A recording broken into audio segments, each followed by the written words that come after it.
Halo, ketemu lagi bersama saya Yusuf KM Intel. Kali ini saya akan sharing 3 mata uang yang kita butuhkan dalam kehidupan kita, ya. Nah, 3 mata uang ini yaitu yang pertama uang, yang kedua waktu, dan yang ketiga adalah ilmu pengetahuan. Kita langsung bahas aja sesuai dengan pengalaman saya membangun bisnis konter pulsa. Jika kamu ingin mendapatkan salah satunya, maka kamu harus punya keduanya. Nah, misalkan jika kamu ingin mendapatkan uang, kamu harus punya waktu dan ilmu. Dan yang kedua, jika kamu ingin mendapatkan waktu, maka kamu harus punya uang dan ilmunya. Dan jika kamu ingin mendapatkan ilmu, maka kamu harus punya uang dan waktu. Kita langsung breakdown aja dari cerita saya 10 tahun yang lalu. Saya ini masih menjadi mahasiswa, ya teman-teman. Nah, waktu jadi mahasiswa itu, saya itu gak punya uang, ya, gak punya uang, tapi saya punya waktu dan ilmu pengetahuan. Ilmu pengetahuan pun itu ilmu yang ada di kampus secara teori dan belum bisa saya aplikasikan, ya, belum saya praktekkan, ya. Nah, untuk mendapatkan uang, waktu itu saya belum punya uang, ya. Jadi saya kepikiran tuh, untuk mendapatkan uang ada 2 pilihan. Yang pertama kerja, kedua jualan atau usaha, ya. Lalu saya pilih yang pertama, kerja, karena untuk usaha saya butuh modal, ya. Nah, akhirnya saya memutuskan untuk kerja ikut teman menjadi agen properti, ya. Namun seiring berjalannya waktu, saya nggak closing-closing, jadi saya nggak menghasilkan gitu jualan jualan propertinya, ya. Nah, namun ada suatu momen, ya, di mana waktu itu ada teman saya minta untuk, mencarikan spare part HP, ya.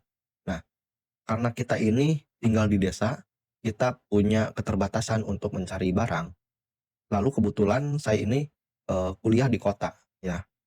Akhirnya saya memutuskan untuk, mencari spare part tersebut, ya. Jadi saya datang ke suatu mall, ya, yang di mana itu mall itu khusus jualan elektronik, ya. Lalu saya menemukan satu toko yang jualan spare part, ya, spare part HP, ya. Jadi dia ini jualan LCD, touchscreen, baterai HP, ya, terus tombol dan lain-lain. Pokoknya komplit di sana, ya. Akhirnya saya menemukan barang yang, teman saya cari, ya. Lalu saya mendapatkan, upah 20.000 untuk, gantiin bensin katanya, ya. Nah, lalu saya kepikiran tuh, ya, muncullah ide untuk kenapa nggak jualan aja, saya jualan ke teman saya aja gitu, ya. Tapi saya kepikiran lagi kalau jualan ke teman, ini jualannya sedikit, ya. Jadi saya juga belinya sedikit, jualannya sedikit. Jadi nggak ada, gap, ya, nggak ada apa namanya, ya, nggak ada keuntungan yang signifikan gitu, ya. Lalu saya kepikiran saya harus cari konsumen, ya, saya harus cari konsumen lagi selain teman saya ini, gitu ya. Akhirnya saya kepikiran tuh, posting di grup Facebook jual beli HP, ya. Saya posting, spare part gitu ya, spare part LCD, baterai, ya. Itu waktu itu barangnya belum ada, tapi saya posting dulu, gitu. Saya pengen tahu responnya kayak gimana, dan ternyata banyak tuh, banyak yang nanya, banyak yang pesen, ya. Akhirnya saya memutuskan untuk, eee, mengeluarkan modal, ya. Saya minta ke orang tua, minta modal 1 juta untuk jualan spare part, saya bilang gitu. Lalu, buatlah saya, apa, kontak gitu ya, saya minta kontak yang pesen, yang akhirnya, eee, dari sekian banyak orang yang pesan, yang belinya cuman 10 orang, ya, yang belinya cuman 10 orang. Saya beli, 1 juta itu dapat berapa gitu ya, dapat banyak lah, karena yang pesennya banyak, jadi saya belanja sesuai dengan pesanan. Cuman yang belinya cuman 10 orang. Namun dari 10 orang ini, ya, dari 10 orang ini dia, keuntungan yang saya dapat, itu 2 kali lipat teman-teman. Jadi satu satu pieces itu keuntungannya 2 kali lipat, ya. Misalkan modalnya, 35 atau 40, itu saya jualnya 100.000 gitu ya. Jadi 2 kali lipat lebih. Nah, di situ barang udah mulai banyak ya. Lalu saya lakukan lagi dengan cara yang sama, yaitu posting, terus, tukeran nomor WhatsApp ya, lalu COD. Ya kadang saya simpen, barangnya di toko kakak saya, ya tapi saya posisinya ada di, kota lagi kuliah di kosan, ya. Lalu seiring seiring berjalannya waktu, modalnya ngegulung ya, jadi saya beli, varian tambahan lagi ya dari spare part, jadi saya jual soft soft case, terus dan aksesoris lainnya ya. Nah, lalu, singkat cerita, tahun 2020 saya buka toko, ya buka konter pulsa, sesuai dengan pengalaman yang saya dapatkan semasa kuliah. Jadi begitu lulus saya langsung buka toko, saya hanya modal barang, itu aksesoris, ya. Tapi modal tambahnya ya dari orang tua, ya. Nah, aksesoris pun itu saya ada 4 dus. 4 dus itu bukan 4 dus Indomie, guys, ya. Itu 4 dus, dus besar, ya. Itu saya pakai, dus obat hama, ya. Rondup. Nah, teman-teman searching aja, ya dus Rondup yang 1 liter itu gedenya kayak gimana. Nah, itu ada 4 dus, ya isinya showcase, spare part, aksesoris lainnya, ya ada 4 dus. Saya nggak tahu totalnya berapa, yang pasti ya 10 jutaan ya, ya 10 jutaan pasti lebih lah, ya kalau kurang nggak mungkin. Karena dulu satu showcase aja modalnya ada yang 23.000, 25.000, nah itu banyak ya, belum lagi yang lainnya. Ya belum spare part LCD aja ada yang modalnya 200, ada yang modalnya 125, ya. Jadi banyak gitu, ya. Nah, lalu seiring berjalannya waktu saya 2020 buka konter pulsa, ya. Saya dapat modal dari orang tua, ya. Saya punya uang, tapi saya nggak punya waktu dan saya nggak punya ilmu pengetahuan, karena saya mulai lagi dari nol. Buka konter pulsa itu kan ada pulsa, ada kartu perdana, ada voucher, ada briling, ya, ada apa namanya, pembayaran listrik dan lain-lain, ya. Jadi tahun 2020 pertama kali buka itu, ya saya sering ditipu ya. Saya punya uang, saya tidak punya waktu dan tidak punya ilmu pengetahuan, ya. Jadi saya sering ditipu oleh sales, kadang oleh konsumen, ya, gitu. Lalu singkat cerita, 6 bulan kemudian ya, tokonya laris, ya. Karena saya, learning by doing, ya, belajar sambil jalan, ya. Belum jadi master, belum, masih belajar, tapi alhamdulillah penghasilannya meningkat, ya. 6 bulan kemudian penghasilan saya sekitar 5 juta atau 4.500.000, saya lupa lah, sekitar 4.500.000 sampai 6 juta. Lalu saya memutuskan punya karyawan, karena saya nggak punya waktu nih, ya.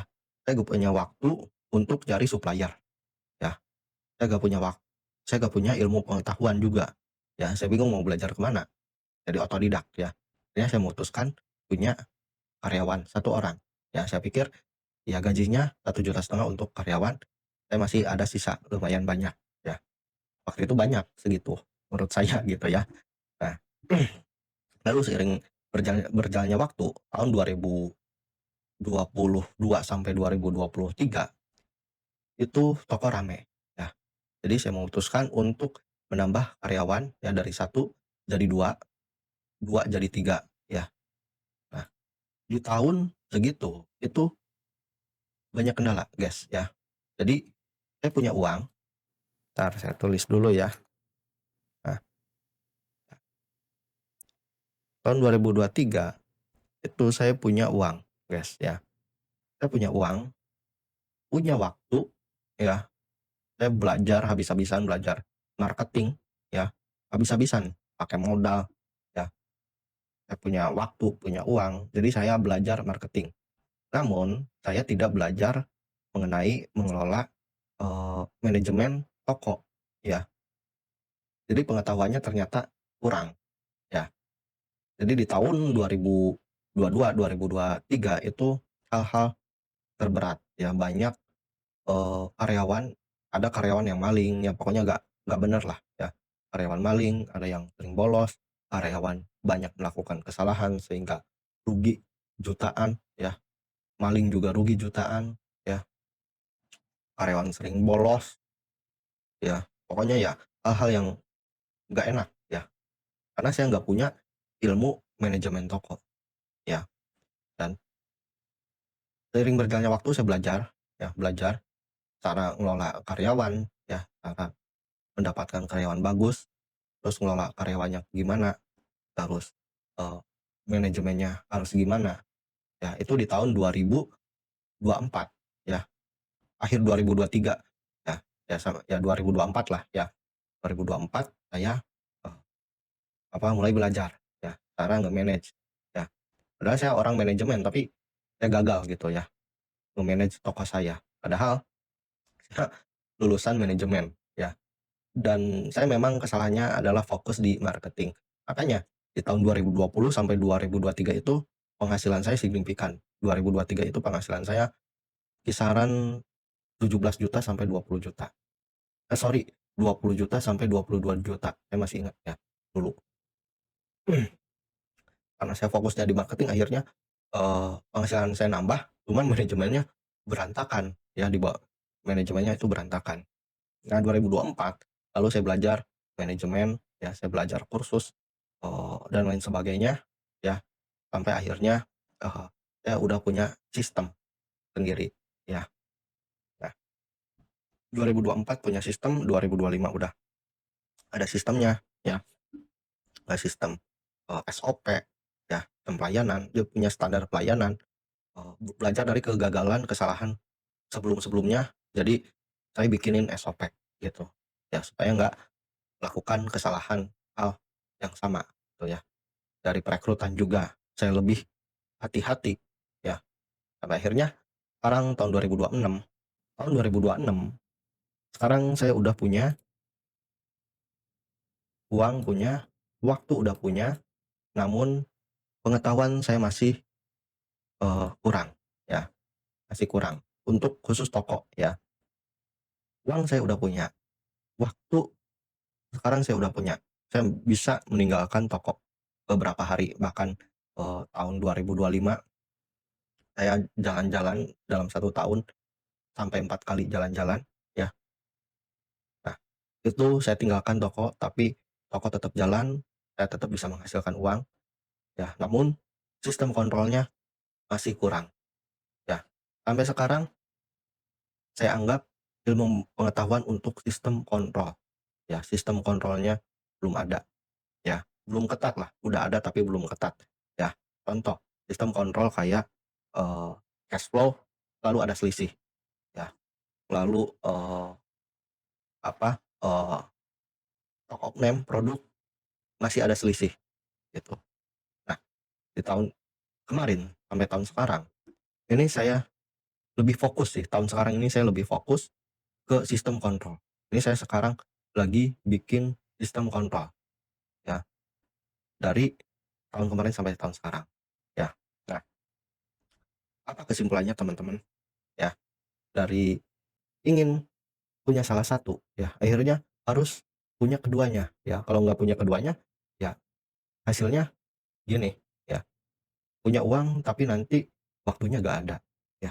Kayak orang kerja, ya kan, uang banyak, ya, tapi kita kan terikat waktu gitu ya, terikat waktu. Lalu, ya kita juga pengetahuan ya terbatas karena kita nggak ada waktu untuk belajar, ya, makanya pengetahuannya jadi terbatas, ya.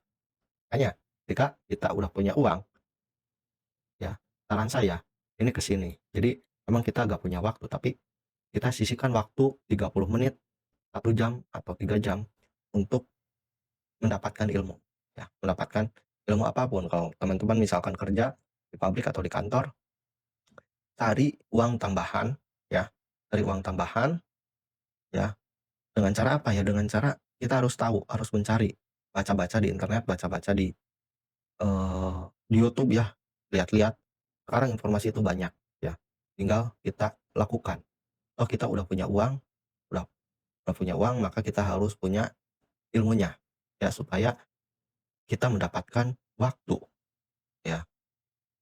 Kalau kalian misalkan ya kerja tadi ya, terus, punya uang, maka kalian ikutan kursus, setelah ikutan kursus misalkan kursus, desain, gambar, terus teman-teman jualan, desain gambar di internet ya, di Facebook atau di mana, terus dapat klien satu dari satu, misalkan jadi 5 jadi 5 jadi 10, terus teman-teman uangnya dipakai rekrut karyawan ya.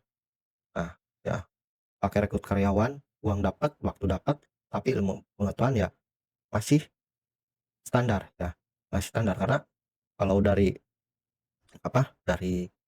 uang dan waktu udah dapat, biasanya ilmu pengetahuannya standar, karena selalu ingin naik lagi ya. Ketika udah dapat 10, misalkan 10 konsumen, terus udah ada yang ngerjain karyawan, terus nambah lagi jadi 20 ya. Uang makin banyak, ya waktu juga ada karena ada karyawan, tapi ilmu pengetahuan harus tetap, kurang ya. Kalau misalkan ilmu pengetahuan, oh udah cukup, karena udah dapat misalkan, udah dapat 20 juta nih per bulan, ini udah cukup. Ya udah, nanti ini udah cukup semua, udah dapat semua, dan finishnya di berapa, di 20 juta. Tapi kalau pengen ningkat lagi ke misalkan ke 50 ya, sorry ini gini, ke 50, maka ini balik lagi ya ke yang ini, ya ke ilmu pengetahuan gitu. Jadi itu aja teman-teman ya. Mudah-mudahan nangkap dari, konten ini ya. Like jika kamu suka video ini, komen jika ada yang mau ditanyakan, subscribe jika kamu suka, channel tentang bisnis atau, sharing bisnis apapun tuh. Di sini saya sering sharing pengalaman bisnis saya membangun konter pulsa ya, dan membangun, toko plastik ya. Dan saya selalu, bikin konten target-target apa yang akan saya capai dari, bulan 1 ke bulan 6 ya, dari semester 1, semester 2 ya, dan sampai akhir tahun ini kita punya target di toko plastik, yaitu mencapai penghasilan Rp10 juta khusus untuk toko plastik ya. Jadi tonton video sebelumnya tentang sharing saya membangun toko plastik, membangun konter pulsa, oke? Sampai ketemu di video berikutnya.